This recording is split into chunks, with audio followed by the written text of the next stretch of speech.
Bien, buenos días a todos. Muchas gracias a los laboratorios Quintón por darme una vez más la oportunidad de contarles parte de los resultados de nuestra investigación. Y gracias también al doctor Bartolomé Beltrán por sus amables palabras. Nos conocemos de hace algún tiempo y yo creo que nos tenemos los dos un cariño mutuo. Yo les voy a intentar contar los resultados de los trabajos que hemos estado realizando con dos productos de los laboratorios Quintón, lo que ellos llaman la solución isotónica y la solución hipertónica, y lo que hemos estado haciendo es evaluar los efectos que tienen esos dos productos sobre distintos compartimentos del sistema inmunitario. Si les parece, ¿de cuánto tiempo dispongo, doctor Beltrán? No sé, 45 minutos, una hora aproximadamente. ¿Cuánto? Bueno, me habían dicho que tenía bastante más. Bueno, entonces, si quieren, pasamos directamente. No, ¿qué hora es? ¿Nos comprometemos o lo digo por dar? Había pensado, yo no sé si realmente están familiarizados o no con el sistema inmunitario. Había pensado hacer un pequeño repaso muy rápido de lo que es el sistema inmunitario y luego pasar a los resultados. Pero también podemos hacerlo al revés, pasar directamente a los resultados. ¿Lo hacemos? Bien, el sistema inmunitario, digamos que realiza dos grandes funciones que ya conocen. Una de ellas es la defensiva, todo el mundo sabe perfectamente o conoce esa función, y otra es menos conocida, es la función de mantenimiento del equilibrio interno. Intervienen procesos como la cicatrización de las heridas o la coagulación de la sangre. Para ello, utiliza se divide, digamos, en dos grandes compartimentos. Por un lado, tendríamos el sistema inmunitario innato, que es el que tenemos desde que nacemos, y que es por su inespecificidad. Digamos, cualquier elemento de ese sistema inmunitario innato realmente puede atacar, en principio, a cualquier tipo de agente patógeno, sin que medie ningún tipo de reacción concreta o de especificidad concreta. Y, por otro lado, tendríamos lo que llamamos el sistema inmunitario adaptativo, que, a diferencia del anterior, se caracteriza por la especificidad total y absoluta. Es decir, un elemento de ese sistema inmunitario adaptativo X, una célula X, solamente va a reconocer a un antígeno X y no a un OI. Estamos hablando de una especificidad total y absoluta como la llave que entra en la cerradura y que además es capaz de abrirla. Muchas pueden entrar, pero solamente una va a abrir. Y hay dos grandes propiedades que tiene este sistema inmunitario adaptativo. Uno de ellos es la memoria. Es decir, durante el primer contacto, parte de las células, digamos, que se van a encargar de fotografiar de alguna manera lo que es el agente patógeno desde todos los ángulos posibles para adquirir, digamos, la máxima información de ese agente patógeno en ese momento.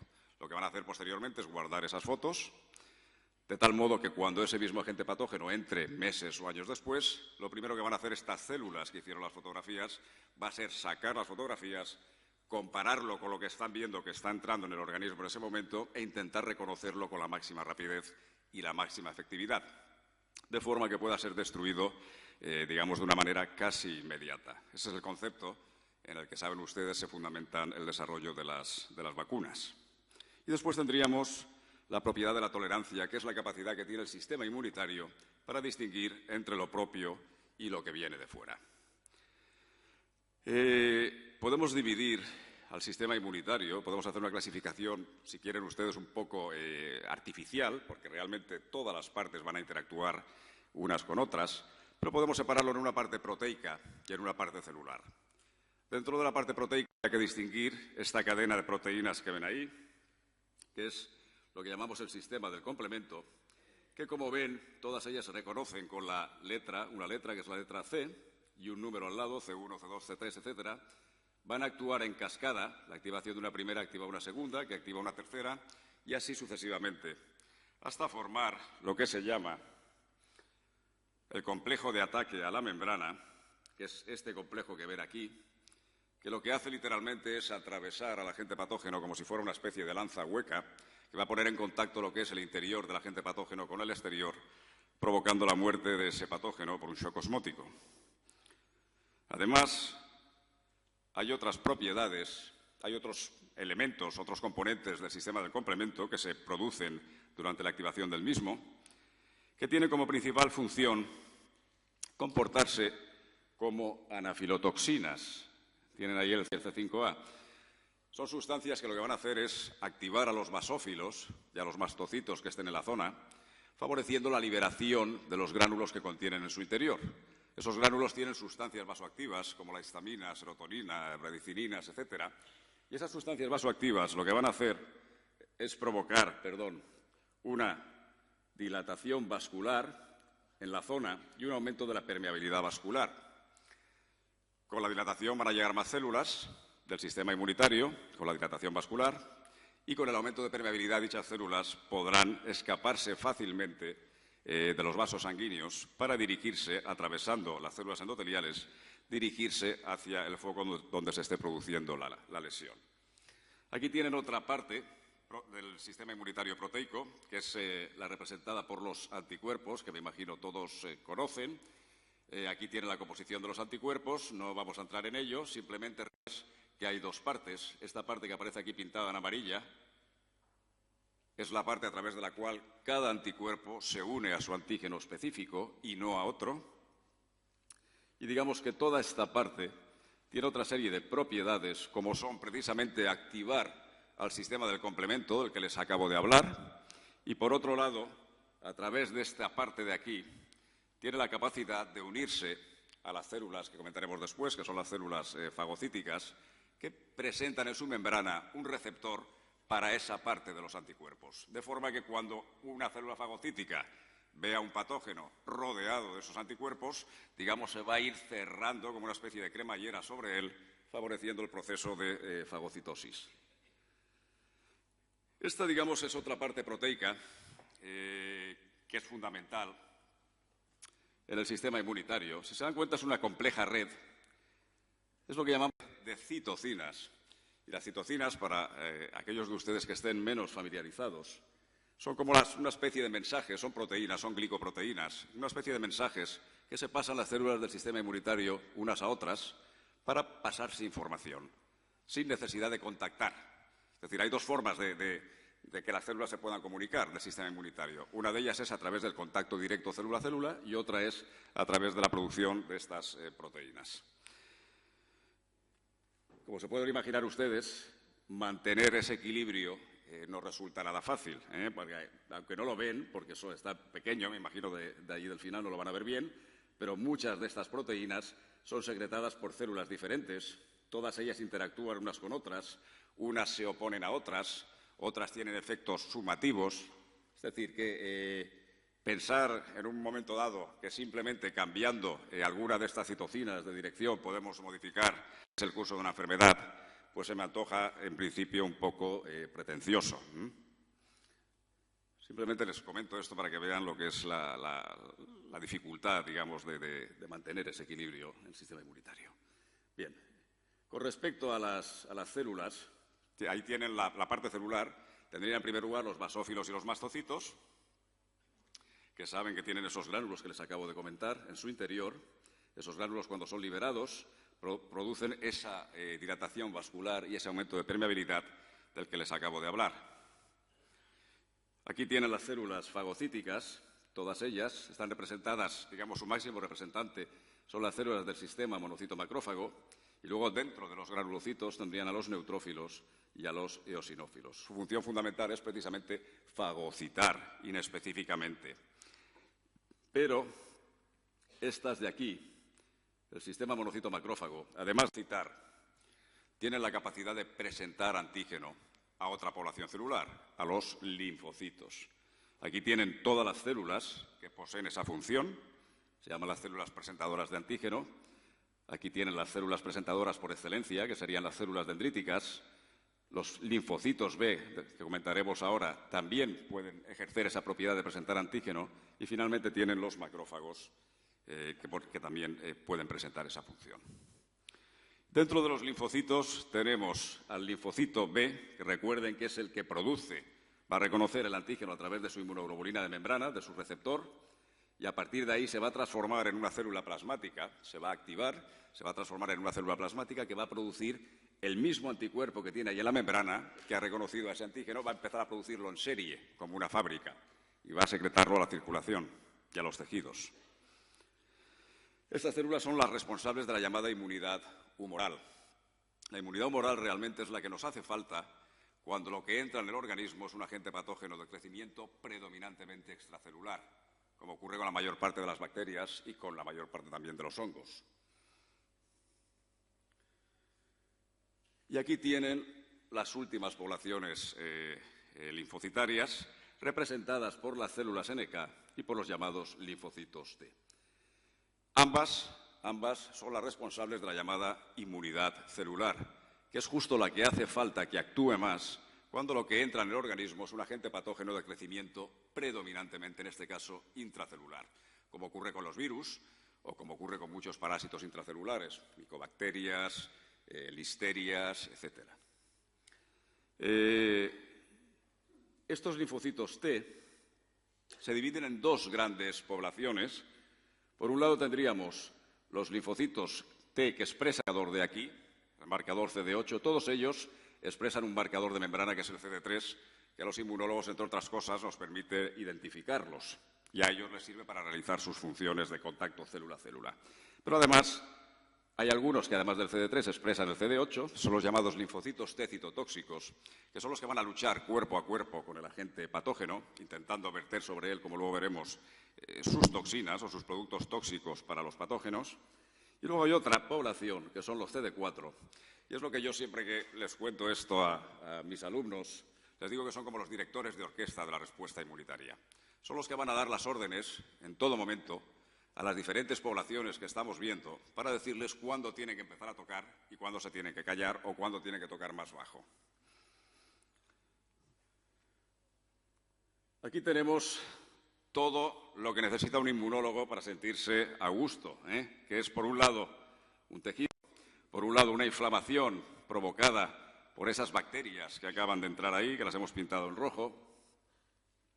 Esas bacterias van a activar al sistema de complemento que les acabo de comentar, provocando ese complejo de ataque a la membrana que ya directamente va a empezar a matar algunas de estas bacterias.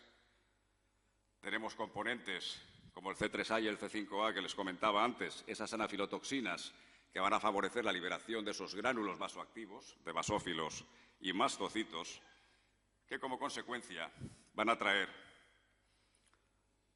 o van a producir esa vasodilatación capilar que les comentaba antes y ese incremento de la permeabilidad. Con ello, cada vez llegan más células al vaso sanguíneo y el aumento de permeabilidad va a permitir que esas células que están ahí dentro se escapen a través del orificio que hay entre las células endoteliales y puedan dirigirse, como ven ahí, hacia el foco donde se está produciendo. Los primeros en salir siempre son los granulocitos, los neutrófilos, estos son la mayor parte. Posteriormente salen los monocitos.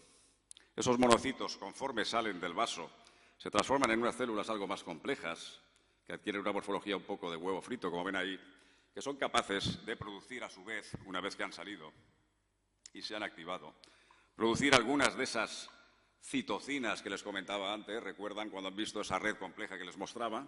Pues estos son citocinas que podríamos denominar como proinflamatorias, y estas citocinas tienen muchas funciones, pero entre las funciones principales tienen la de incrementar lo que es la expresión de las llamadas moléculas de adhesión.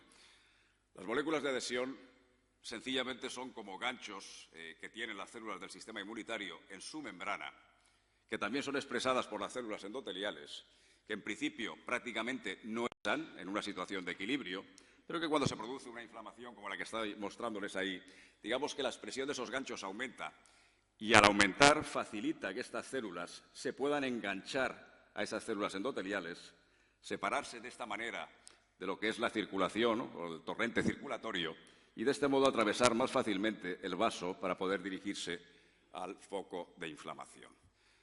Además, les sirve para comunicarse también unas con otras y para poder actuar mejor. Es decir, todas las células del sistema inmunitario necesitan activarse para poder ejercer sus funciones y una de las formas de activarse es precisamente aumentando la expresión de esas moléculas de adhesión, además de producir citocinas, como les he comentado antes, que eran como esos mensajes intercelulares.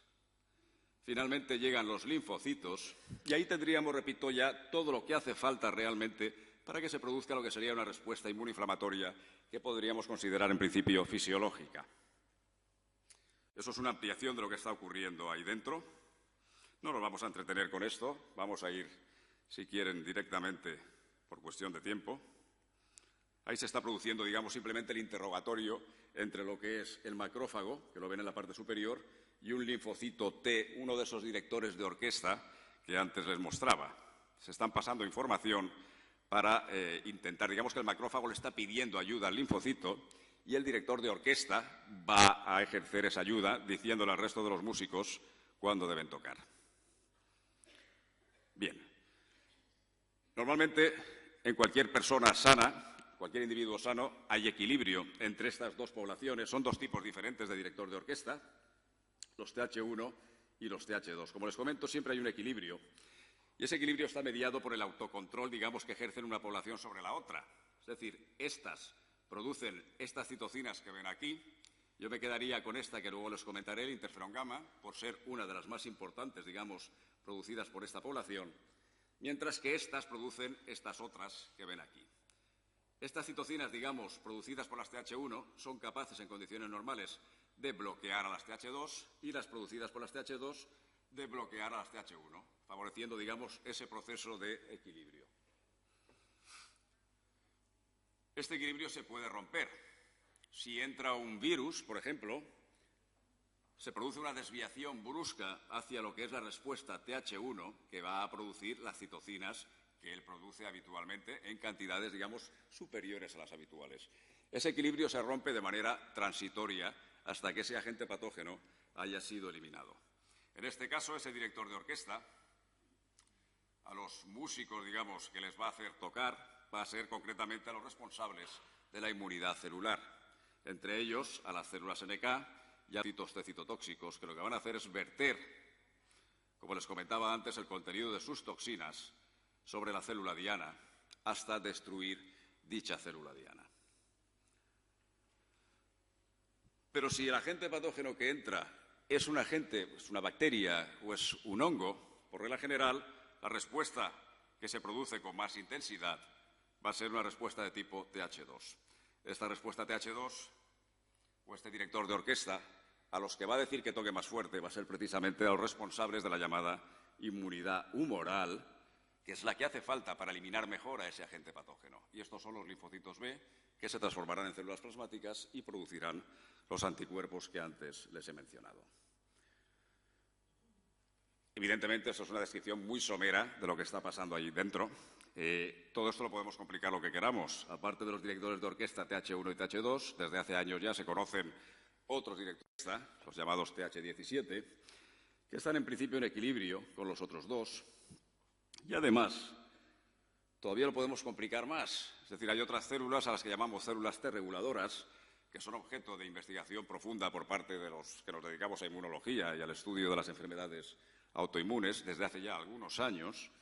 Y estas células, digamos que son las verdaderas directoras de orquesta. Es decir, de alguna forma serían las que son capaces de controlar a los directores de orquesta. Puede decir, en los directores de orquesta, las órdenes, o cuando tienen que empezar, digamos, a dar órdenes al resto de las células para poder actuar. Basándonos en todas estas premisas que les acabo de recordar, es como empezamos la investigación con los laboratorios Quintón. Es importante que sepan que la terapia con agua de mar no es una cosa que hayan inventado los laboratorios Quintón, es una técnica de nutrición avalada ya por más de 100 años de clínica hospitalaria. Antes el doctor Beltrán les mostró la fotografía de René Quintón, el fisiólogo, el humanista René Quintón. Lo que hizo en su momento fue coger agua de mar, mezclarla, si no me equivoco, con agua destilada y elaboró lo que él llamaba el plasma Quintón. Y ese plasma Quintón lo utilizó en multitud de enfermedades, a priori diferentes unas de otras, y el éxito que alcanzó fue tal que ese plasma Quintón fue reconocido por la Seguridad Social francesa con la categoría de medicamento y estuvo financiado hasta principios de los años 70.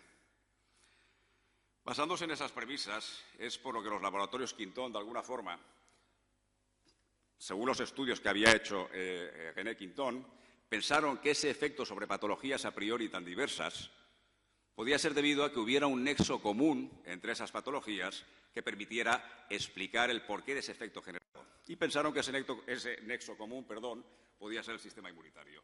Y a partir de ahí es cuando contactaron con la OTRI de nuestra universidad, la OTRI nos llamó a nosotros, tuvimos la primera entrevista y decidimos empezar a colaborar. Bueno, antes recordarles que desde el punto de vista de lo que es el sistema inmunitario, es importante también que sepan que hay 3 elementos con una capacidad inmunomoduladora reconocida, por tanto de interés para el inmunólogo, que contiene el agua de mar, y que son el selenio, el silicio o el zinc, entre muchos otros. Pero vamos, esos 3, digamos, tienen una actividad antioxidante e inmunomoduladora importante. Saben, por supuesto, que hay sodio y cloro, necesario para la fisiología normal de todas las células. También hay otros como el calcio y el magnesio, que son fundamentales, son menos abundantes, pero son muy importantes también, por ejemplo, dentro del sistema inmunitario, para que se produzca adecuadamente esa expresión de moléculas de adhesión que antes les comentaba. Por tanto, para facilitar la comunicación entre las células del sistema inmune.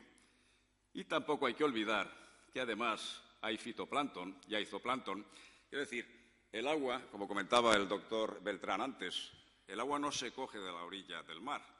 Aquí están los responsables de los laboratorios y si me equivoco, pues me lo podéis decir. Pero tengo entendido que se saca de una determinada profundidad, en concreto de unas zonas que son muy ricas en fitoplancton y en zooplancton, en elementos minerales y en elementos biodisponibles producidos por el zooplancton y el fitoplancton, y que se llaman los vórtices o vórtex. En concreto, creo que creo que se está sacando del Golfo de Vizcaya o de la zona. Por tanto, no estamos hablando del agua de mar cogida de la orilla de cualquier playa. Los estudios que hemos hecho no los hemos hecho con ese agua de mar, los hemos hecho con el agua de mar de los productos laboratorios, que tiene un tratamiento especial, esterilización en frío, etcétera, etcétera, que eso, por supuesto, ellos son los que se lo pueden detallar. Bien, basándonos en todo esto que os acabo de contar, decidimos realizar una serie de estudios in vitro e in vivo para demostrar el efecto que estos productos podían tener sobre el sistema inmunitario. Para ello la empresa pidió un proyecto INPIVA que le fue concedido y a partir de ahí empezamos a desarrollar parte de las cosas que ven aquí. Digamos que con respecto a los estudios in vitro, nos interesaba mucho ver cómo se comportaban las células del sistema inmunitario cultivadas con las soluciones Quintón.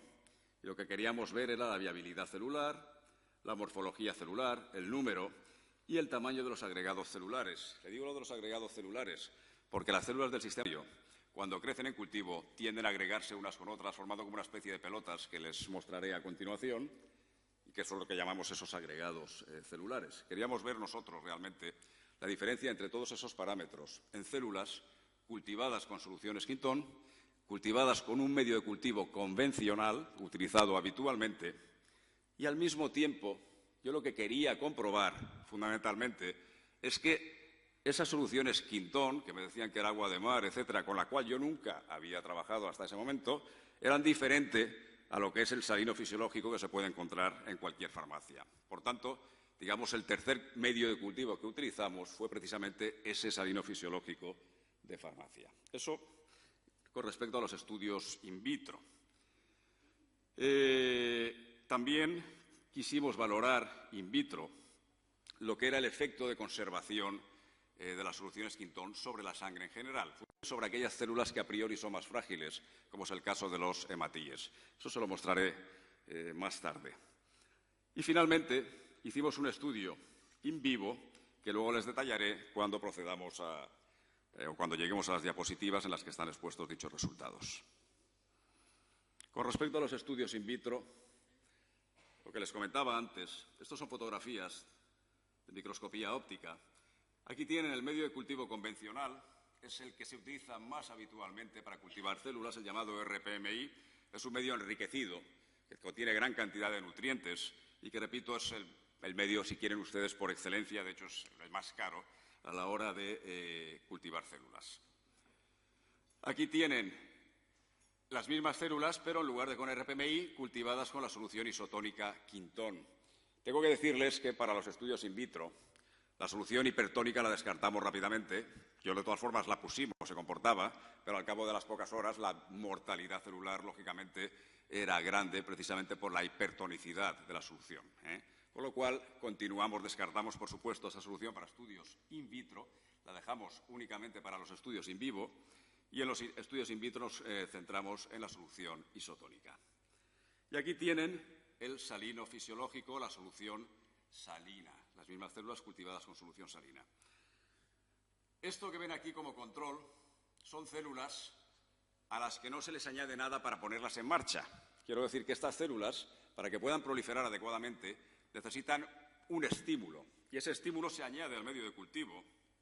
Aquí tienen varios de estos estímulos, fitomaglutinina, ésteres de Folbol o antígenos.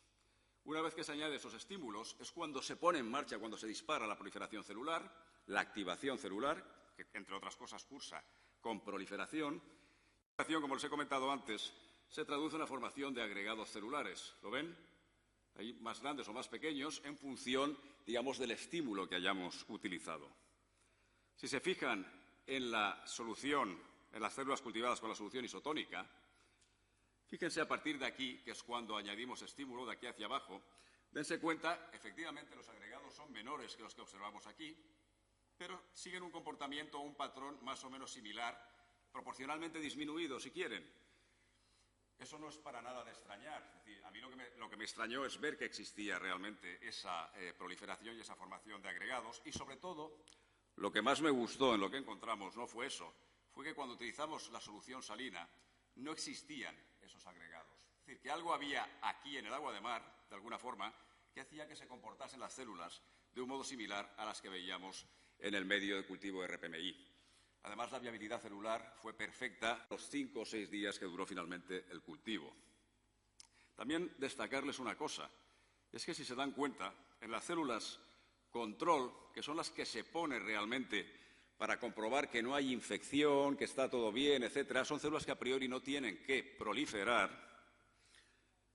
Cuando añadimos las células a esa solución isotónica sin haber puesto ninguna cosa para disparar la puesta en marcha, se observan pequeños agregados que no observamos en las otras. Es decir, es como si el agua de mar por sí misma tuviera algo que permitiera que las células realmente adquiriesen esa energía que les hace falta para poder empezar a proliferar. Estas son imágenes de citometría de flujo, simplemente para ilustrarles. Aquí lo que hacemos es seleccionar la población celular que queremos estudiar para aquellos que estén menos familiarizados con la citometría de flujo. Simplemente indicarles que cada puntito de los que ven aquí, tanto los negros como los rojos, cada puntito es una célula y nosotros podemos estudiar distintas propiedades de cada una de esas células, distintos parámetros, en función de lo que estemos buscando.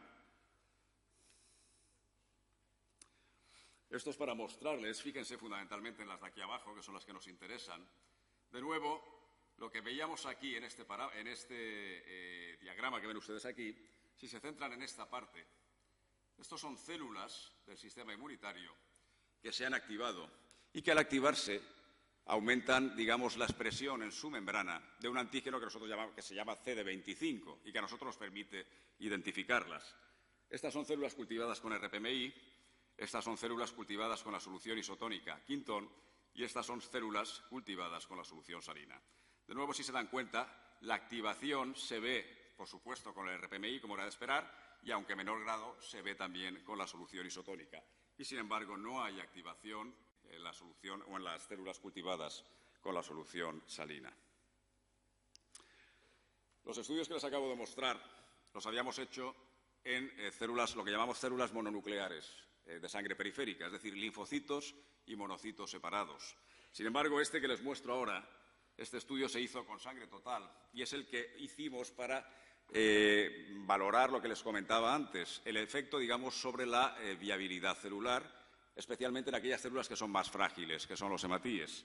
Todo lo que hicimos aquí, lo que ven ustedes aquí en estas curvas, básicamente es liberación de hemoglobina al medio de cultivo. Estos son horas en tiempo de cultivo y el estudio se hizo con sangre total. Y lo que se fue valorando precisamente es cómo iba aumentando esa hemoglobina a lo largo del tiempo de cultivo, lo cual era indicativo de cómo se iban muriendo los hematíes para poder liberar esa hemoglobina. Si se fijan en esta curva azul, estas son las células cultivadas con RPMI. Si se dan cuenta, a partir de las 48 horas aproximadamente, empieza a aumentar la viabilidad de hematíes y empieza a liberarse hemoglobina. Si se fijan, las células que están en verde eran las que estaban cultivadas con solución salina. Ya empieza a aumentar la mortalidad de los hematíes a partir de las 18-24 horas y a partir de ahí aumenta de manera exponencial hasta el final del tiempo de cultivo. Y si se fijan en los hematíes o en la sangre cultivada con la solución isotónica, no hace falta que les diga absolutamente nada. Se dan cuenta que prácticamente no hay liberación de hemoglobina y que esto se mantiene hasta el final del tiempo de cultivo. Este cultivo se alargó 2 días más de lo que pone en este diagrama y las células seguían manteniendo la misma tendencia de mantener lo que es la viabilidad de los glóbulos rojos. Esto les voy a mostrar básicamente la que más creo que nos interesa, que es esta de aquí. Estos son imágenes de citometría de flujo como las de antes, pero aquí no estamos valorando activación. Aquí estamos valorando la expresión por parte de esas células. En concreto, estos son directores de orquesta, de los que le comentaba antes. Valorar la expresión o la producción de una citocina que está muy relacionada con lo que es la inmunidad celular. Esta citocina, esas señales mensajeras que se pasaban las células para comunicarse, es el interferón gamma. Creo que lo van a ver rápidamente. Si se fijan en lo que son esta parte de aquí, de nuevo, cada punto corresponde a una célula. Si ven puntos más anchos, es que son 2 células que están pegadas. Si se fijan en estas células que ven aquí y las comparan con estas, ¿dónde me dirían ustedes que hay más células? ¿En el de la derecha? En el de la derecha, evidentemente. Bien, pues esto, que a lo mejor si no les digo nada no se fijan o no les llama la atención porque las imágenes les parecen similares, cuando se fijan sí que ven que los puntos que aparecen aquí son mucho más numerosos que los que aparecen aquí. De hecho, hay más del doble del porcentaje.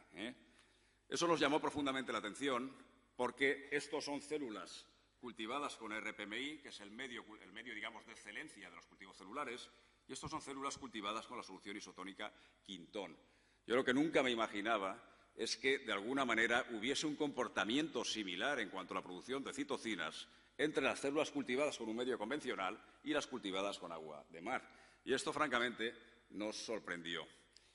Y mucho, además. Y las 2 que no les he mostrado, que son las que acabo de pasar, eran otras 2 citocinas, como el factor de necrosis tumoral o la propia interleucina 2, también relacionadas con la inmunidad celular. Y también, de nuevo, se observaba mayor porcentaje de células con producción de esas citocinas en las cultivadas con agua de mar.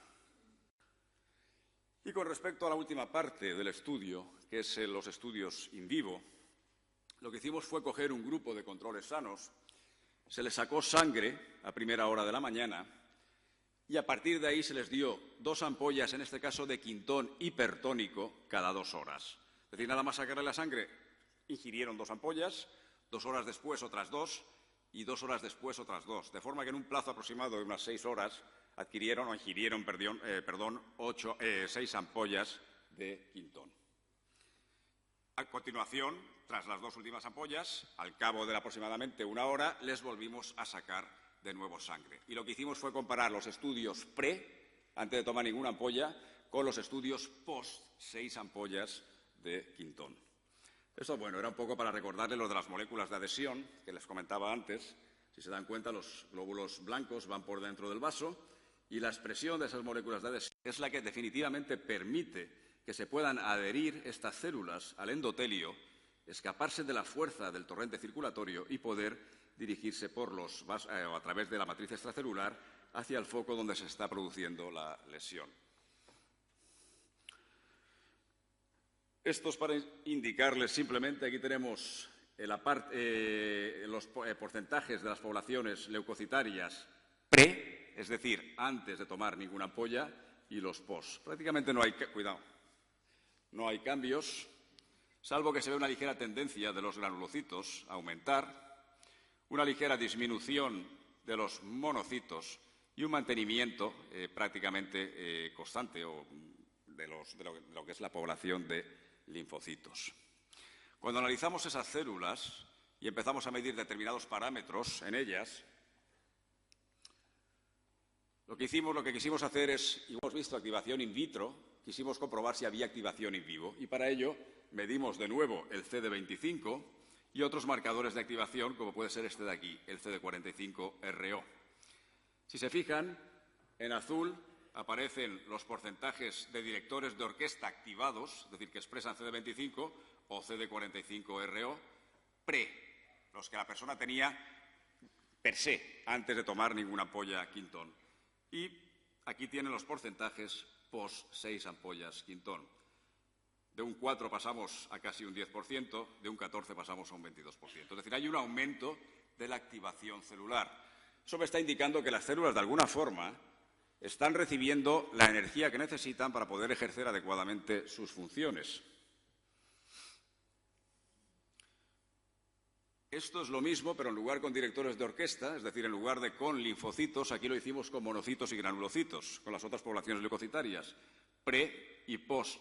De nuevo hay un aumento, no tan llamativo como el caso de los linfocitos, pero también hay un aumento en la activación celular. Pasamos de un 11 a un 15% en la expresión de CD45RO para los monocitos y de un 31, en este caso sí, a un 52% en el caso de los granulocitos. Es decir, los granulocitos, recuerden en la primera diapositiva, que tendían a aumentar, pero además de aumentar, también activa o aumenta lo que es la función. Es decir, además de aumentar, digamos, el número, también aumentaría lo que es la función de dichas células. Y no solamente de ellas, sino también de los monocitos y fundamentalmente de los linfocitos. Y esta parte, que ya es la última, es para mostrarles lo mismo que hemos visto, pero en lugar de activación celular, aquí lo que estamos midiendo son expresión de esos ganchos, de esas moléculas de adhesión, que va a ser un indicativo de que esas células están activadas, se están comunicando bien y están abandonando bien los vasos sanguíneos para dirigirse hacia los tejidos, a explorar los tejidos. En este caso, esto es una molécula de adhesión, el CD11B, perteneciente a la familia de las llamadas integrinas, y aquí tenemos las células que, además de expresar CD11B, expresan otra molécula de adhesión adicional, que es perteneciente a la familia de las selectinas, que es el CD62. Si se dan cuenta, en azul de nuevo el pre y en rojo el post, hay un incremento en la expresión, en este caso es ligero, en la expresión de una sola molécula de adhesión, pero cuando analizamos las que además expresan selectinas, que son las moléculas de adhesión que necesitan de entrada, como primer paso, las células del sistema inmunitario para poder engancharse bien a los vasos sanguíneos y de ahí escaparse, se dan cuenta que en este caso el porcentaje sí que es bastante más llamativo que en el caso de la expresión de una sola molécula. Y en este caso están al revés. En este caso tenemos en azul es el pre y en rosa o en el rosado es el post. Esto sería la expresión de una molécula de adhesión. Esto es la expresión también, esto es la expresión de una cadena alfa, esto es la expresión de la cadena beta común y de nuevo aquí tenemos la expresión de dos moléculas de adhesión conjuntamente. Si se dan cuenta, en todos los casos se produce un incremento del post con respecto al pre para la expresión de todas las moléculas de adhesión, que de nuevo vuelve a ser más llamativo cuando consideramos dos moléculas de adhesión. La anterior era para los linfocitos y esto es para los monocitos y los granulocitos. ¿Qué podemos concluir de todo esto? Nuestras conclusiones, las que sacamos, fue que la solución isotónica, Quintón, las células cultivadas en ella, mantenían su morfología y su viabilidad a lo largo de los 4 días de cultivo, y repito que luego se prolongaron en algunos de los cultivos a 2 días más, llegando en ocasiones hasta 6 días de cultivo, fundamentalmente los estudios realizados con sal. La solución isotónica se comporta como el medio RPMI, el medio de excelencia, digamos, en cuanto a la agregación, proliferación y o activación celular se refiere. Es más, parece capaz por sí misma de ejercer algún tipo de activación celular, especialmente sobre linfocitos que expresan CD3 y CD4, es decir, directores de orquesta, tal como refleja la presencia de agregados celulares en el medio en el que no habíamos añadido ningún estímulo. Las células cultivadas con la solución isotónica, con respecto a las cultivadas de nuevo con RPMI, mostraron un incremento en la producción intracitoplásmica de algunas de las citocinas más importantes relacionadas con una activación de la inmunidad celular, fundamentalmente el interferón gamma. De nuevo, la solución Quintón ejerce un claro efecto protector conservador sobre hematíes, tal y como lo demuestran las imágenes que les he contado antes de liberación de hemoglobina. Ello es muy interesante, en tanto en cuanto hace pensar, ¿por qué no?, en un posible estudio de dicha solución, buscando un potencial efecto beneficioso de dicha solución del agua de mar en lo que sería la conservación de órganos. Con respecto a la solución hipertónica, Quintón aumenta la activación leucocitaria in vivo y ejerce un efecto modulador de la expresión, como les acabo de mostrar, de moléculas de adhesión, incrementando la expresión de integrinas y de selectinas. Y esta es la última diapositiva. Conclusiones finales de todo ello. ¿Para qué sirve todo esto que les acabo de contar? Pues bueno, la buena tolerancia que mostrada por las células mononucleares, es decir, por linfocitos y monocitos in vitro con la solución Quintón, la buena tolerancia demostrada in vivo y su actividad inmunomoduladora, la convierten en una firme candidata para ser testada, tanto in vitro como in vivo, sobre patologías de muy diversa índole, alérgicas, infecciosas, neurodegenerativas, autoinmunes.